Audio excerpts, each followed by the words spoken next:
It cost a lot.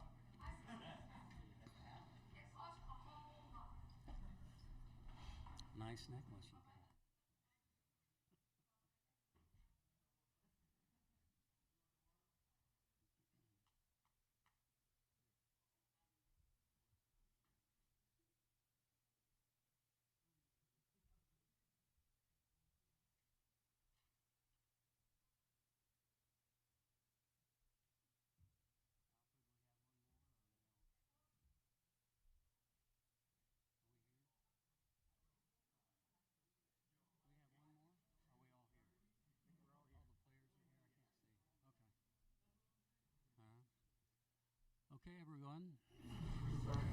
Okay, everyone, we are ready to begin with the Midwest Regional Champions, the Miami Hurricane.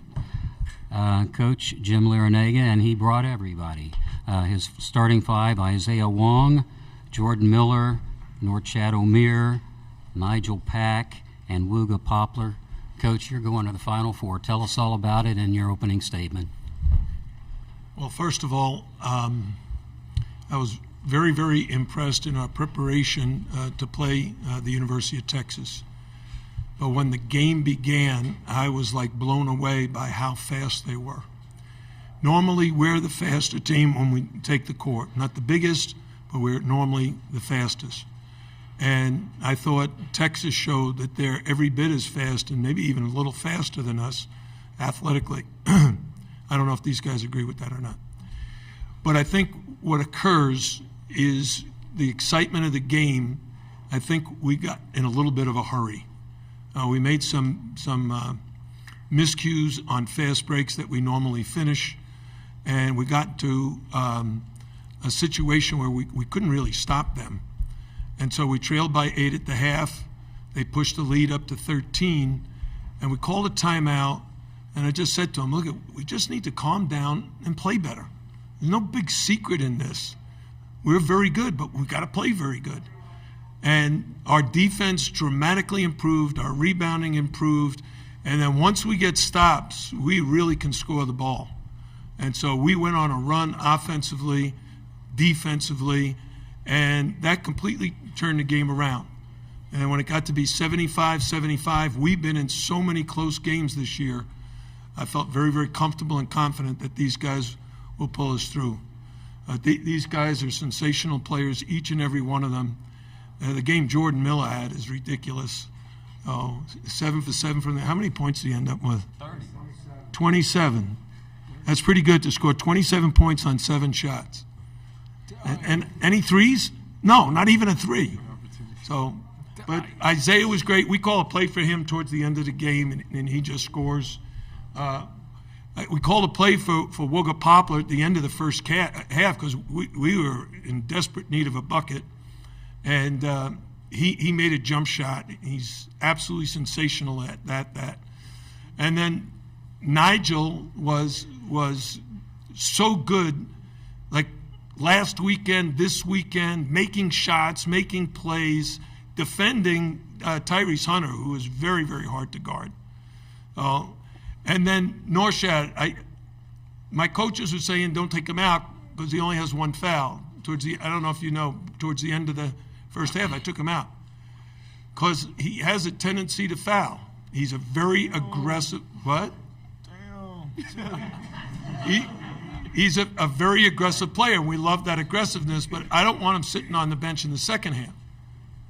So I took him out in the first half to give him time. He only had 1 foul. Put him out there in the second half, and sure enough, he picks up 2, 3, and 4.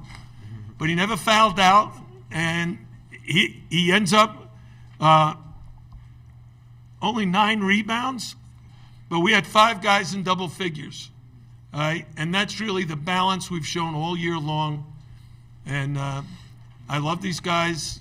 They're all terrific. Their personalities are just sensational. So I probably talked too long, so questions.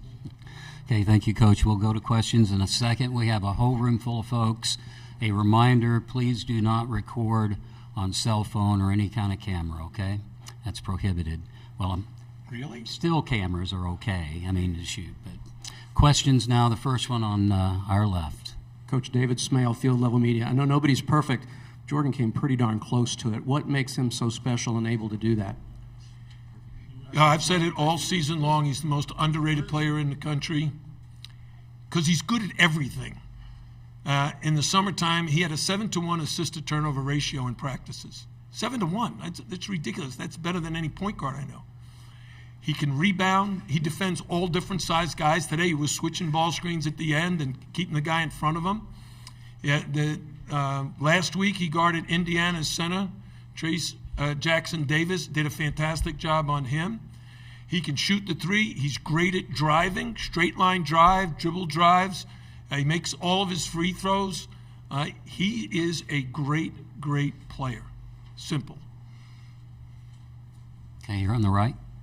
Hey, Coach. Luke Chambers, Life All Sports. First off, congrats on the win. Last season in the Elite Eight, your team was facing a double-digit deficit in the second half, dealing with foul trouble. This year, again, was kind of similar. Why was this team able to overcome that? Yeah, I think last year we got in very serious foul trouble. Jordan got in foul trouble. Sam Wardenberg got in foul trouble. I think they both ended up fouling out. And we missed a couple of key opportunities in the second half that might have kept us in it longer and maybe given us a chance to do what we did today.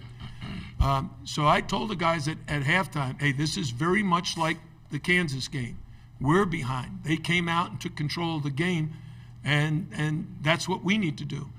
And even though it took us a little longer to do it, if you watch the last 10 minutes of the game, our defense, our rebounding, our scoring is just at such a high level. Okay, you're on the left. Gary Furman, Canesport.com. Jim, basketball at the highest levels is such an individual sport.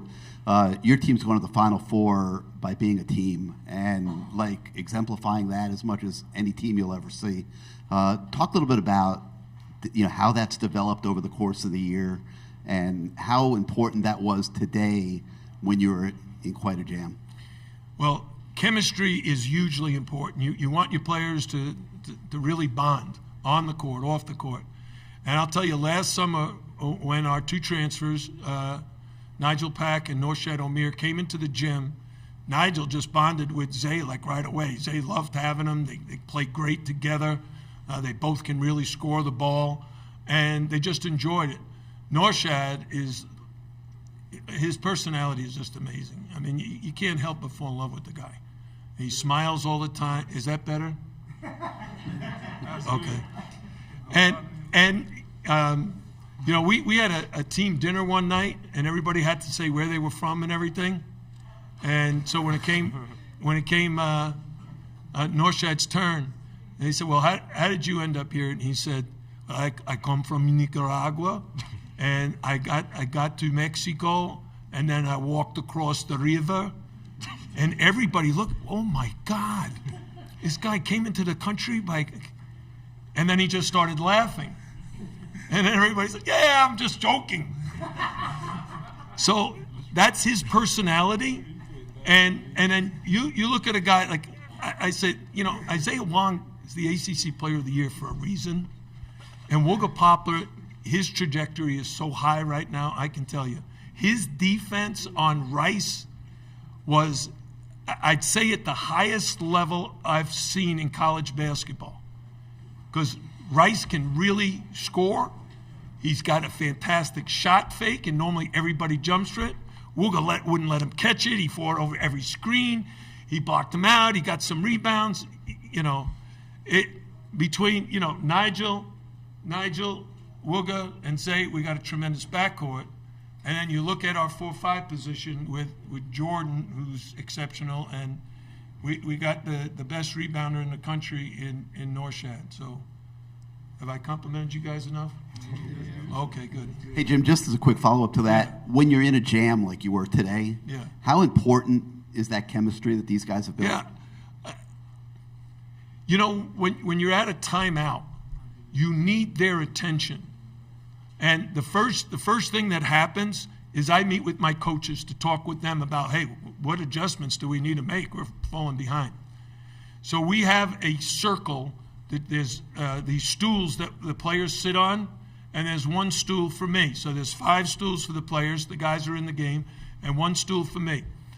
So when I was finished meeting with my coaches, I turned, and there were the 5 guys that were in the game, and Norchad sitting in my chair telling them what to do. Can you tell him what I told you? What? Can you tell him what I told you? What? Can you tell him what he told you? What? Remember when you said, "Look at the score"? So Wooga wants me to tell you, I tell the players all the time during games, whether you're ahead or behind, don't play the score, play the game. But we had come so far back, we were only down 4, and I wanted the players to know, hey, now the game is really on the line. I said, look at the score. And I think it was 72-68. And I turned back to the team, and Wooga said, we don't play the score, we play the game. Is that the one, Woog? Yeah.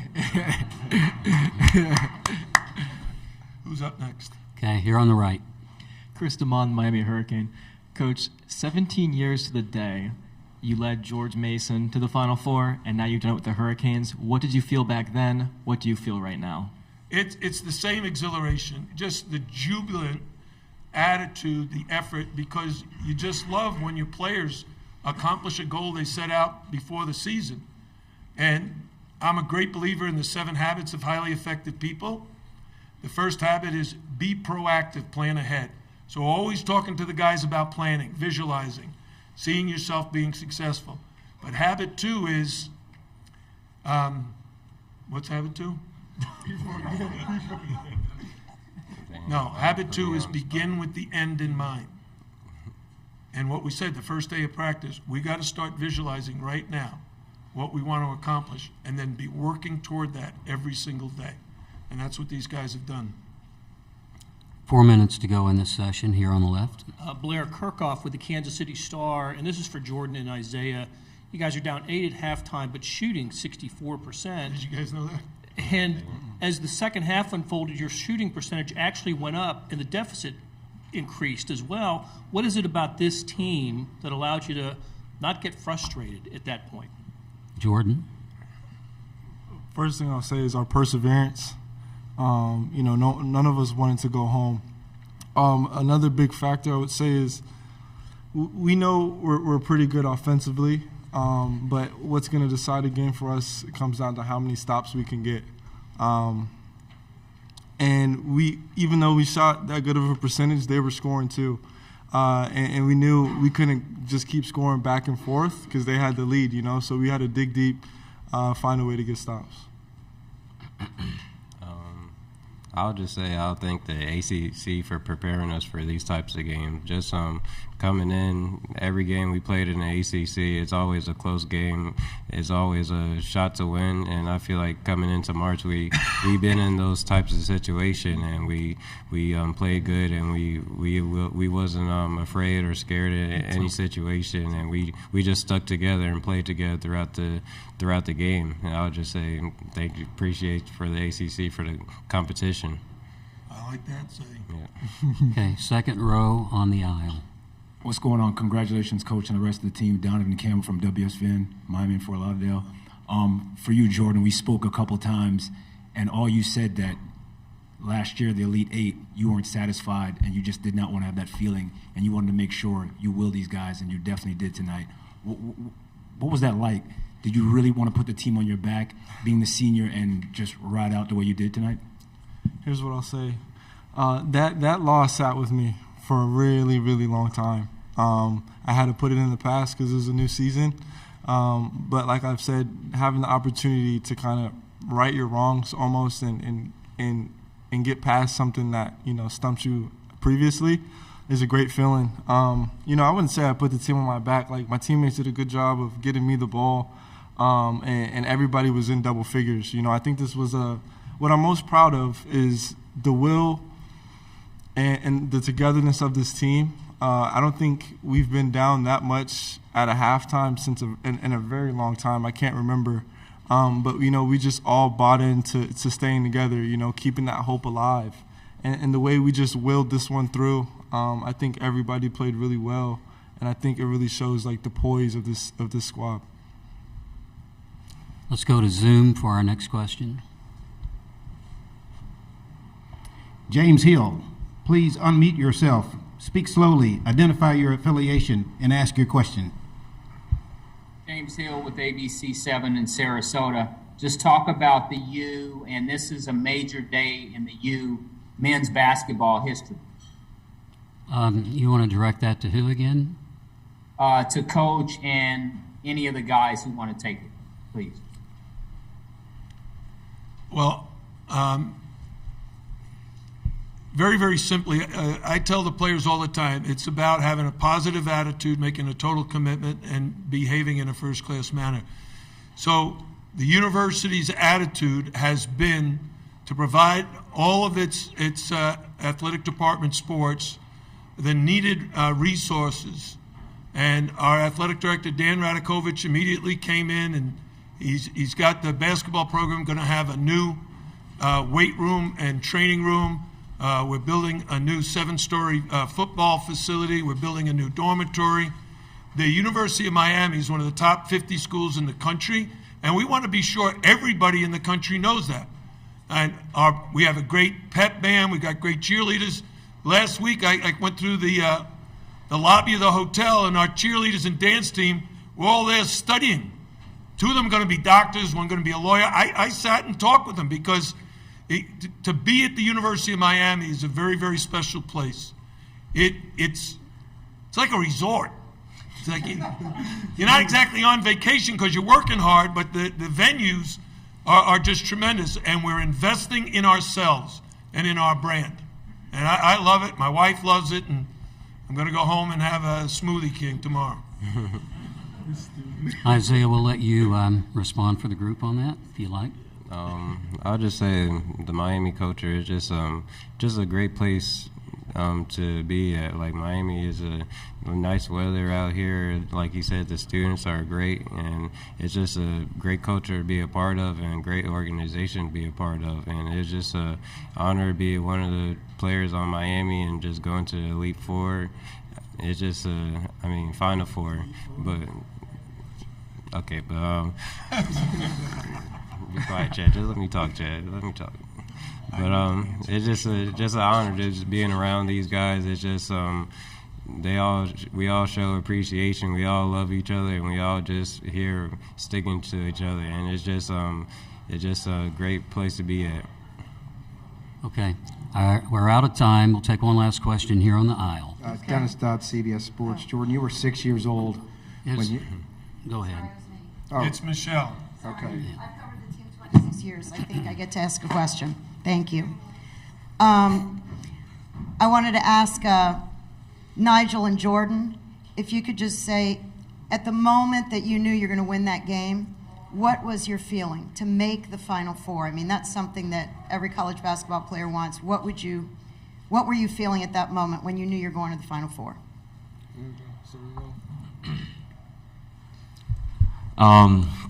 It was a feeling. It was unreal. I mean, to come back from that deficit, especially, some people were starting to doubt, could we come back, and, how hard we fought to get back in this game, and to come back and actually win this game, especially on a stage like this, was, something that was an amazing feeling that I can't even put into words. And I know how much, these guys wanted to win this game, especially being here last year, and them losing in the Elite Eight, and now be able to make it to the Final Four for the first time in program history is something special. And, I know for me and Norchad being transfers, and this is our first time in the NCAA tournament, this is like something unreal to, be with this great group of guys, our coaching staff being great, and be able to make it to the Final Four in your first time, making it to the NCAA tournament. It's like, man, I don't know what to say, but I'm loving the experience so far, but we still got more work to do. Yeah, I don't know if there was a point in the game where I thought we were going to win. Honestly, I was just so determined to make sure, anything can happen with however much time's left on the clock. Coach always preaches that. But, after the buzzer sounded, it felt surreal, being able to go on stage, hold up the trophy, cut down nets again, truly blessed. But like Nigel said, we're going to celebrate tonight, maybe a little bit tomorrow, but, it's not over. We got a team that's rolling next, UConn. So, celebrate and then on to the next one. Okay, guys, that completes our news conference. Congratulations on the victory, and good luck next week in the Final Four. Stop.